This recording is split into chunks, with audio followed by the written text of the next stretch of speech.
Welcome back, baseball fans, to another eliminating video. We're eliminating the Pittsburgh Pirates, and we're looking at last year. We wanted to kind of do a 2-year look at the Pirates because they had a very similar timeline, 69 to 72 last year, which should have put them in the World Series conversation.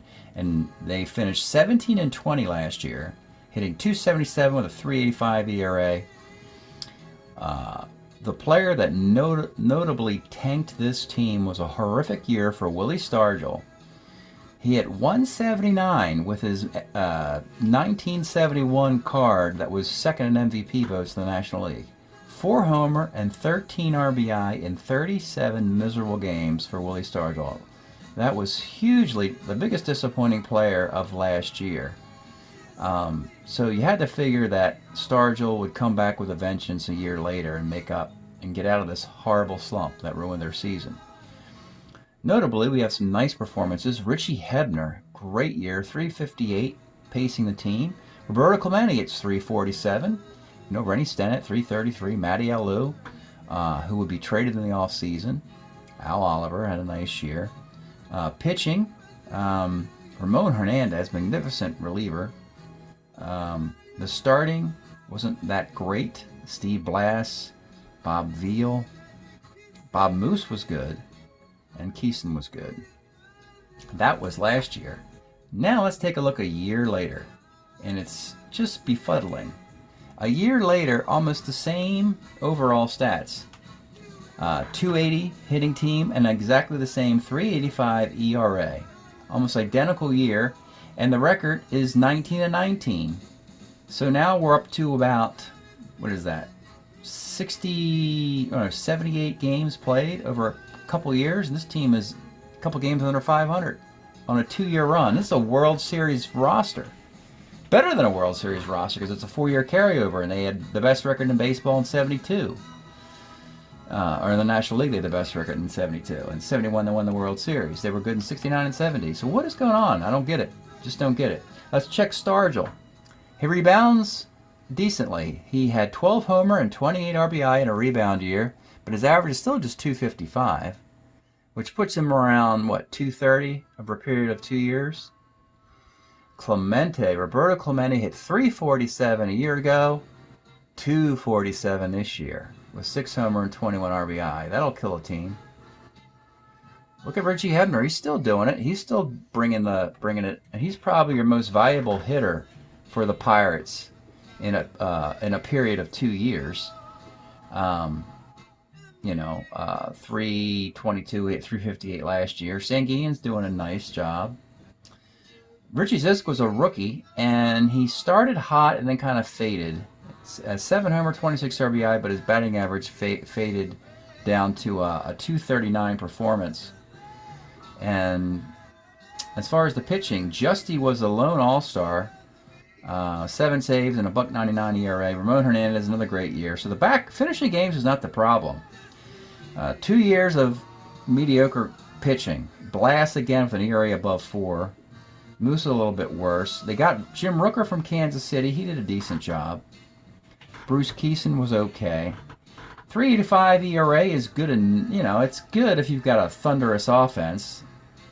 And let's see, so they had 191 runs scored, 170 runs given up. That's plus 21 run differential, but a .500 record. So they just could not figure out how to win close games. And it's really puzzling. I don't normally see teams slump 2 years in a row, particularly ones that we know are supposed to perform well. I could see maybe 1 year getting unlucky, but it's very rare for a team like the Pirates to have back-to-back mediocre years. Now, the good news is next year will be 71, 72, 73, 74. So you can expect some good things and a rebound to come. The final crack with that World Championship team in 71. They're going to have, well, Dave Parker will be available by then if they need him. Al Oliver will be much better if they want to improve him. Again, we'll have great performances out of Clemente and Stargell and Sanguine and Hebner and so forth. So the future is still very bright, and then it will continue all through the decade. So it's not like we're going to kick dirt on the Pirates anytime soon. We just thought they'd be competing for a World Series by now, and they are not. So, with that long explanation, let's just take a look at these Pittsburgh Pirates and figure out what has happened. How does this actually happen for this team? We have to pull out their 8 guys from 70.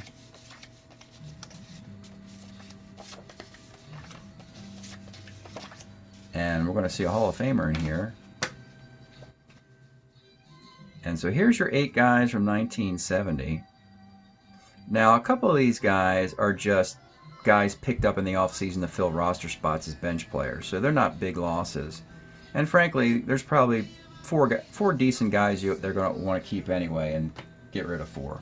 So nothing really shocking in that list. Let's take a look now at the balance of hitting and pitching that's going to come back next year. And they're going to split it. Actually, they're not going to split it. They're going to go heavy with the pitching. They're going 5. They're going to bring back 5 hitters, and most of the pitching staff, 7 of the 8 pitchers are coming back. So they're going to have to rebuild this offense.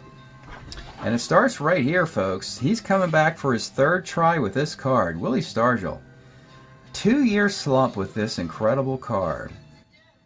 I mean, unbelievable. Yeah, that's homer 1 in 19 on 2-8 if you weren't looking closely enough. So might as well just write the word home run there, along there, and there, and there. Just an insane card.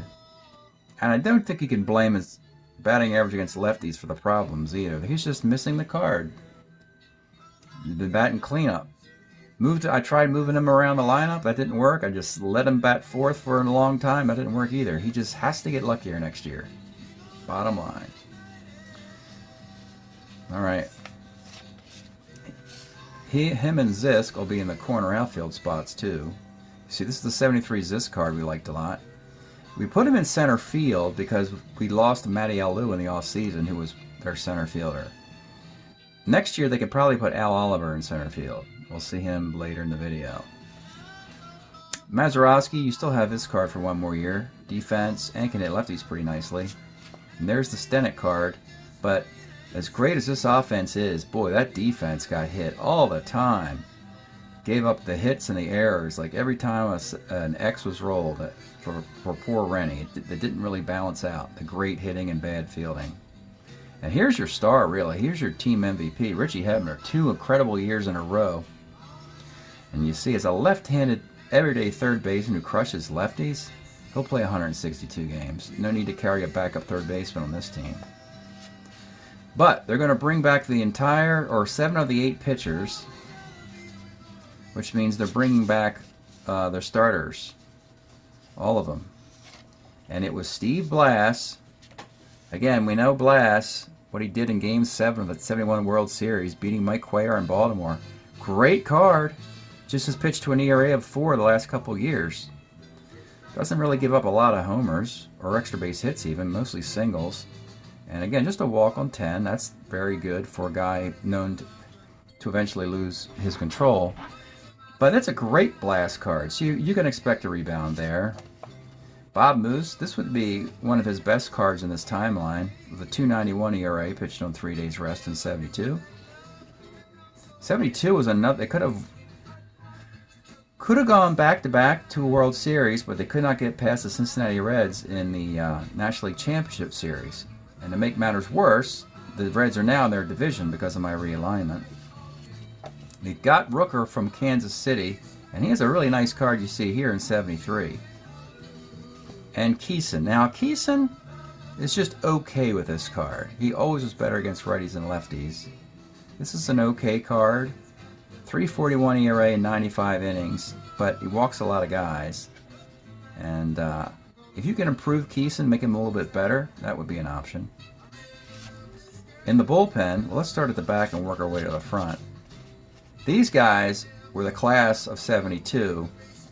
Hernandez, the best ERA, Justy, the second best ERA, and they're closing out games for the Pirates. And you don't get any better than that. You know, both guys, 167 and 192. So there's no reason to blame the bullpen. And Dick Kelly was just the extra lefty in the bullpen they had. He was all right. 345. Nothing's really special, but nothing really terrible either. The triples on 4.7 and 4.8 are hilarious. And actually, the Pirates never were burned by that, so that's good news for them. So it's going to come down to what happens with those 1970 cards and the future of the Pittsburgh Pirates. All right, let's take a look at the Pirates and see what they're going to do. They're going to address their hitting in the off season in a lot of different spots. Most of the time it will get better. A couple times it'll of course get worse because they were already so great. First player is their shortstop, Gene Alley. And he plays from 63 to 73 for the Pirates.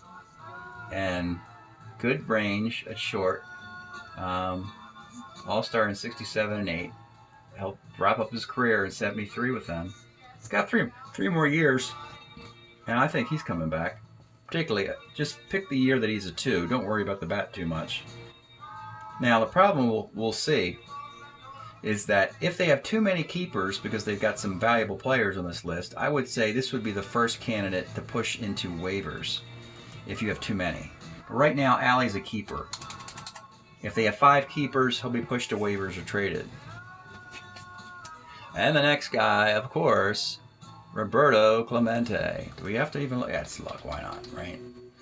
Yeah. So the cool thing about Roberto is that it's not going to matter. 71. You know, you're deciding between 71 and 72. You know, batting out. Yeah, a little bit better in 71. Obviously, he's a little bit older. But the 71 card and the 72 card is definitely getting into the league, regardless, either next year or the year after that. And they will have this card available through the 72, 73, 74, 75 season. That's how the carryover league works. So even after the tragic death of Clemente, he could compete against the Cincinnati Reds in this division all the way through 1975. And could you imagine if Clemente helped the Pirates prevent the 75 Reds from winning the World Series? That is a storyline, believe it or not, that will be attempted 2 years from now, right? Not next year, but the year after. So Clemente is, of course, a keeper. And the next player on the list is Jerry May. He would be a backup catcher. They needed somebody to back up Sanguillen. He didn't play very much at all because of Sanguillen. And he goes to Kansas City in 71. He'll make that card. I'd put him on waivers. You don't really need him. Basically, anybody could back him up. Back up Sanguillen. So let's put him on waivers at 100 tokens, units, dollars, and move on. And here is a bright star on the horizon. It's Al Oliver. And this is where Pirates have to make the move and have Al Oliver start tearing it up for you. We had an opportunity to replace the 70 card in the season when he's just 23 years old. Decided to keep it, and then because we were going to wait for that 74 card to roll around. 74, he really puts everything together. 832 OPS in 74, and got 7 MVP votes. Also had MVP votes in 72 and 3. Oliver's obviously a keeper. They'd like him to play center field for 1 year. It's really not where he should be playing defensively. But the Pirates really don't get a notable center fielder in this decade until, I guess, Moreno arrives. And he's many years away. So Oliver's going to have to play center field next year for him. Next guy, Bob Robertson. So theoretically, if Mr. Oliver moves into center field, then Bob Robertson can go back to playing first base for the Pirates, meaning that can be flexible at designated hitter now. They don't have Robertson and Oliver competing for first base duty. And you see a magnificent year in 71, 840 OPS. He's coming back. He has an 840 OPS for the Pirates in 75. So he's going to be here for a while. Oddly enough, you know who's we're not creating space for is Dave Parker, because Roberto Clemente is going to continue playing baseball. So they have to now figure out, how do we get Dave Parker on our team, or do we just let him sit in the minors? Interesting theory there. Manny Sanguian is next up, though. Of course, he will have many more good years left with the Pirates. And now you're seeing we're getting too many keepers. And that's the plight of your World Championship caliber teams. Sanguian, All-Star years coming up again, MVP votes, a keeper for the Pirates. And what this does immediately is says, Gene Alley, thanks, but we can't keep you, man. So we're going to have to push Gene Alley on waivers. And that's how long-term players move around. We saw this happen last year when Tommy A.G. could not be re-signed by the Mets. This is actually a good thing for the league because we have so many expansion teams. We only have there was only 24 baseball teams in this era, and I've got 32 of them. So Gene Alley will have to help another team that wants a good, hard-nosed, defensive-minded shortstop. So Gene Alley will be sought after for that. All right, we have one more hitter and one more pitcher. The hitter is Marv Staley, who will be a roster casualty. And frankly, the only reason the Pirates added this guy was because they were looking for a left-handed hitting middle infielder, and Staley was the best available during the draft, late in this draft.